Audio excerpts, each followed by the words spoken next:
Sonhar, mas um sonho impossível. Lutar quando é fácil ceder. Vencer o inimigo invencível. Negar quando a regra é vender. Sofrer a tortura implacável. Romper a incabível prisão. Voar no limite improvável. Tocar o inacessível chão. É minha lei, é na época da escravidão, usavam correntes para fazer escravos. Hoje, a moderna tecnologia criou um novo tipo de corrente, que é a manipulação do seu desconhecimento. Em outras palavras, é a sua despolitização. Você é prisioneiro da desinformação, prisioneiro da despolitização. Esse é o tema que eu vou falar hoje, tomando por base, inclusive, vários e-mails que eu recebi a respeito daquela matéria que você deve ter lido, deve ter visto no YouTube, reclamando da omissão dos mais velhos, da maneira como que os mais velhos não se mobilizam, não se unem para ser uma força política também aqui. O grande segredo do sistema é exatamente esse. O segredo do sistema é usar esse veículo poderoso que é a televisão, que hoje também conta com a ajuda da internet, para que você crie hábitos e raciocine de acordo com esses veículos. É isso que eu estou falando. Você não pensa por você, pensam por você, pensam e decidem por você. Você é levado a pensar segundo a manipulação do sistema de comunicação. Então hoje é preciso que a gente reflita sobre essa questão que é, por exemplo, a generalização do bandido político. Existem muitos bandidos, a maioria, aliás, é bandida. E é por quê? Porque os homens de bem, porque as pessoas que poderiam estar lá fazendo leis, defendendo, não tem mais oportunidade. Uma eleição se ganha à custa de muito dinheiro. E de dinheiro usado durante 4 anos, não é só na campanha não. No Rio de Janeiro e na maioria das cidades do Brasil, as eleições de vereadores, de deputados estaduais, são sustentadas por serviços sociais que os políticos montam, aproveitando-se da falência dos sistemas públicos. Tem um deputado no Rio de Janeiro que até corta cabelo de graça para os eleitores. Então esse cara é que está lá. Esse cara é que está lá. Mas está lá por quê? Porque você abriu mão de se envolver. Você acha que todo mundo é igual a ele. Você acha que não existem pessoas com possibilidade, com zelo, com escrúpulo, com atitudes éticas.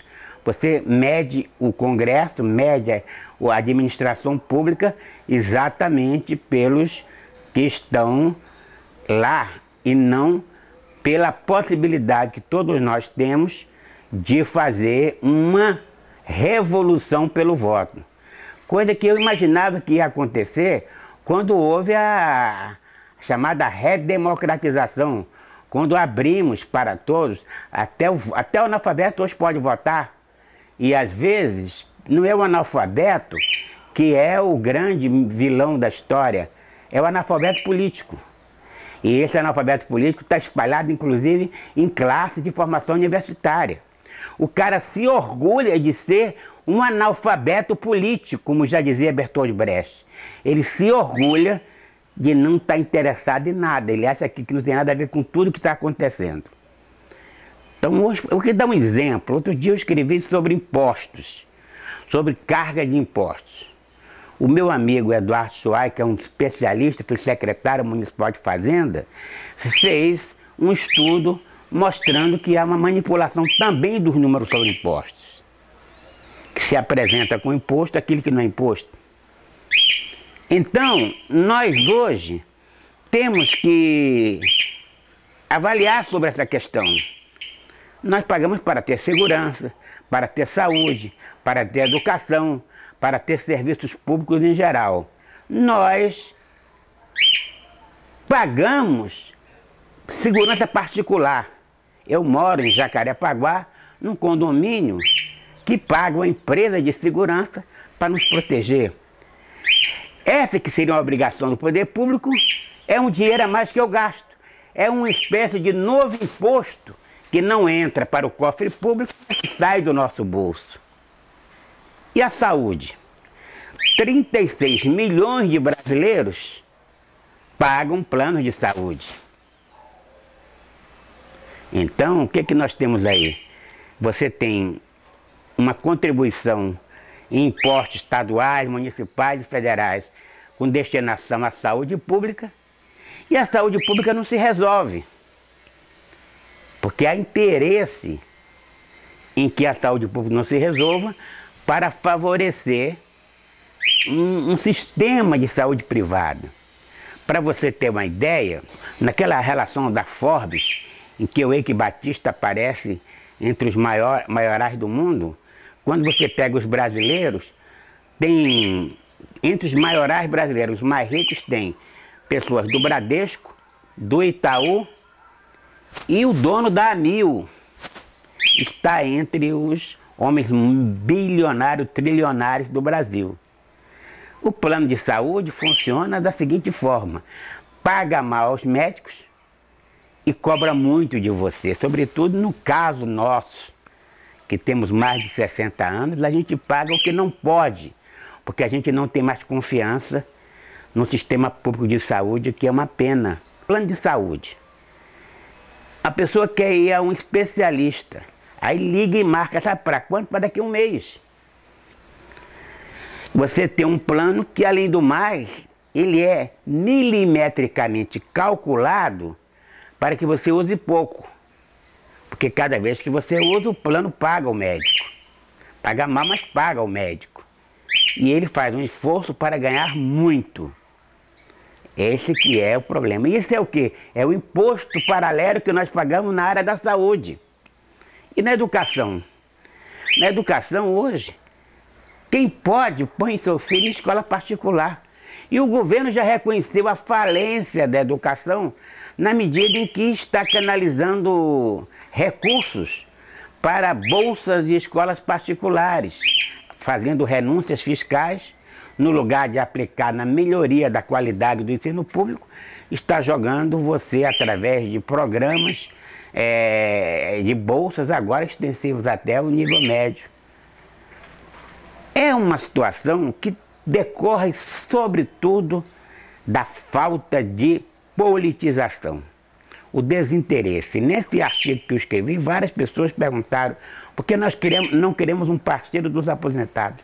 Já houve no Brasil um partido dos aposentados, o PAN. Sabe o que aconteceu com ele?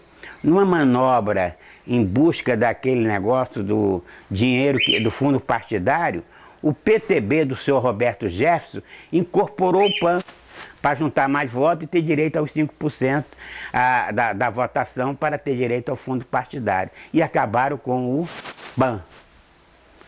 Isso mesmo. O PAN foi absorvido, como se fosse assim, adquirido pelo PTB. É muito difícil, mas é resultado, fundamentalmente é resultado da sua despolitização, do seu desinteresse pela vida pública. Poucas pessoas, eu acredito até, que ao longo da história do Brasil, ao longo da história do mundo, o índice de pessoas interessadas, politizadas, informadas, não tenha sido tão alto. Mas provavelmente não foi tão baixo como é atualmente. Atualmente é muito baixo esse índice de pessoas que não têm menor interesse pela política, que até vira a cara quando alguém quer tratar de assuntos políticos. O que eu acho, portanto, que é um sinal de alerta, é o convite para que todos nós nos libertemos do obscurantismo forjado pelo sistema de comunicação, sobretudo o sistema de comunicação eletrônico. Diga não ao obscurantismo. Comece a se informar, comece a pensar pela sua própria cabeça, comece a ver as coisas de uma maneira mais ampla. E aí também procura ver a coisa dentro de um contexto. Não veja a coisa a partir do seu próprio interesse individual, porque esse que é o problema, é a questão do interesse individual. Você se posiciona, você se agrega, você se engaja naquilo que para você vai ser melhor, individualmente. Quando a história tem provado, aí você não tenha dúvida, a história tem provado que as grandes soluções duradouras são as soluções conjuntas, são as soluções sociais. A solução individual acontece. Você vê pessoas fazerem sucesso em todos os ramos de atividade, individualmente, mas são algumas pessoas, como são alguns jogadores de futebol, alguns artistas, alguns profissionais. Mas nós temos que começar a lutar para fazer com que a nossa sociedade busque respostas conjuntas. Uma escola pública de qualidade beneficia a todos. Um sistema de saúde decente beneficia a todos. Nós vivemos na base, na dependência e quase no desespero em função de soluções pontuais.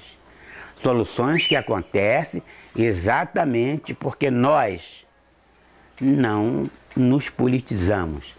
Nós não nos engajamos, nós não, porque eu sou engajado, mas você, ou a maioria das pessoas que estão me vendo nesse momento, não se engajam na vida pública, na vida política, na vida partidária, no seu sindicato, na sua organização social. Hoje, para terminar por hoje, eu lamento que a própria atividade não governamental hoje seja uma atividade profissionalizada. Na maioria dos casos, as ONGs que tem aí, são ONGs que representam muita captação de recursos. ONGs que profissionalizaram a solidariedade, profissionalizaram as ações que seriam típicas de uma sociedade voluntária, voluntariosa. Uma sociedade que tivesse mais envolvimento com os interesses conjuntos. Então, vamos pensar até, como algumas pessoas sugeriram, em criar uma organização poderosa dos mais velhos. Mas os mais jovens também têm que se organizar. Onde estão as entidades emblemáticas da juventude? Você não vê mais, honestamente. Você sabe até por quê. Você não vê mais. Portanto, pense. A minha palavra de hoje é: engaje-se, não seja parte dessa imensa legião de analfabetos políticos. O analfabeto político é um criminoso social. O inacessível chão é minha lei, é minha questão. Virar esse mundo, cravar esse chão. Não me importa saber se é terrível demais. Quantas guerras terei que vencer por um pouco de paz. Amanhã, se esse chão que eu beijei for meu leito e perdão,